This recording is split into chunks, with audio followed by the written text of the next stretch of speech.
screenings and how to control the coronavirus from coming into our state has been a big concern for many, especially with the recent increase in visitors. 1,268 travelers arrived in the state on Saturday aboard 15 flights. The Hawaii Tourism Authority says 133 were members of the military, 369 were visitors, and 373 were residents returning home. Joining us this morning is Lieutenant Governor and the state's COVID-19 liaison, Dr. Josh Green. Good morning, Doc. How was your weekend? Good morning. It was a good weekend, but I still have concerns with all these people coming. Yeah, so what's the latest updates on the airports? Are there any new safety protocols in place to protect residents? They are being built out very aggressively now. We spent the better part of the weekend working through this. The governor will make some significant announcements today at his press conference. I'll be there. We are working extremely closely day in, day out with the airport so that they can put things like thermal scanners in, very, very heavily layered protections. And then there is lots of movement on testing across the country, including Alaska and for Hawaii. So we will have it safe as our numbers start going up more significantly when tourists really come in earnest and we open our border. Now, you mentioned that the governor will be having a press conference later this morning, later today. Is there any status in terms of the visitors being tested, like you always talk about, 72 hours prior to coming to the islands? There's a lot to talk about on that. I'm going to defer to the governor today and let him give us some of the updates on the technical nature of what will be done as far as our new plans and the calendar. The truth is we can do a lot of active surveillance testing. I'm working on a very detailed plan, which I think you guys are going to love the update and details on that. Also, we've had extensive conversations with the airlines and industry, including even people who are beginning to promote programs on our behalf. One is, just to tell you, called the Aloha Welcome Program, where they will be making sure that people are solicited for testing beforehand, in addition to what we do.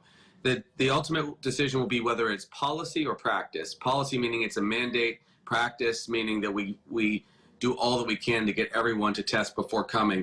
But we'll have so many layers that the likelihood of virus breaking out here will be very low. Now, despite businesses reopening, we've seen the COVID-19 new cases remain the single digits.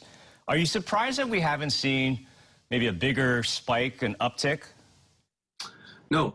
As I've been saying for quite some time now, the viral load or the prevalence of the disease in the islands here at home is very low right now. In spite of this trickle of tourists coming in, and obviously we're very cognizant that we have to quarantine and bust them if they go out, it's been very low likelihood of spread. So just yesterday, 1 case, 3 cases the day before. It's likely to stay this low for quite some time.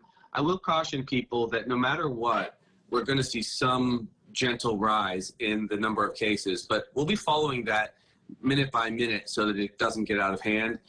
There's just no way on earth, no matter what we do as far as screening goes, once we open to the mainland and to Asia, that we won't see slightly more cases.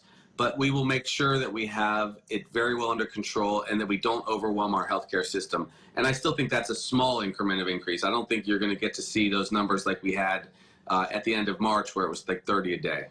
Is our healthcare system, our hospitals still in good shape right now to handle a big spike? Well, I would use the cliche, our hospitals are killing it, but it might sound inappropriate. They're just doing awesome work. We've had almost no cases. We've had only 1 fatality in the last 30 days. We only had 34 cases in the last month, and our ventilator use is at all-time lows, under 10%. So just great work by our hospitals and our first responders and our nurses and docs. So the healthcare system has stepped up. Of course, we've kept the numbers low because elective surgeries are low, but we are completely over capacity right now. We have way more capacity than we need to handle what we're dealing with COVID. But it's good to be ready because goodness knows everyone is thinking about what will happen once tourists actually return. Now, I know it's a big day for people who need health care and don't have insurance coverage because your Aloha Free Clinic is opening up today. What can you tell us about that? Well, it's at 2055 North King Street. I can tell you that I timed this directly. Dr. Ireland and I who are working on this one timed it because we knew that June 1st was a day where some people would not have health care coverage or insurance because of losing jobs. So it's totally free. Not a penny will be spent by anybody there. We have free medications for people if they need them, the basic stuff. It would be ideal if people could write an email to alohafreeclinic@gmail.com to tell us what they need or when they'd like to come in. We will take walk-ins and we will take no resources. It's completely funded by philanthropy and people like the 5 Minute Pharmacy, Kathy Wilson, Hawaii Pacific, and then the National Kidney Foundation. I mean, these guys have stepped up so much, it's unbelievable. So we're there to give free care, just quick visits, basic stuff like your blood pressure medicines or diabetes treatment or what have you.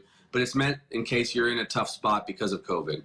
And this starts today until the end of August? Right. So it'll be for 3 months. We'll run it. I'll go volunteer myself this afternoon and see some patients and do what's necessary just as a volunteer. We have over 150 volunteers. It'll be for these 3 months, Monday through Friday, from 9 in the morning till 12. And then we'll do our paperwork from 12 to 1 and then 1 until 4. And people can just drop in and just get the basics. It's not going to be the Mayo Clinic and it's not going to be neurosurgery, but it will be basic things that people need. And if they've got insurance, we will encourage them to go to the community health centers or the acute care facilities elsewhere because they're covered. But we'll take anybody who has a need. All right. Aloha Free Clinic starts today, and we'll have all that information on our website at KHON2.com.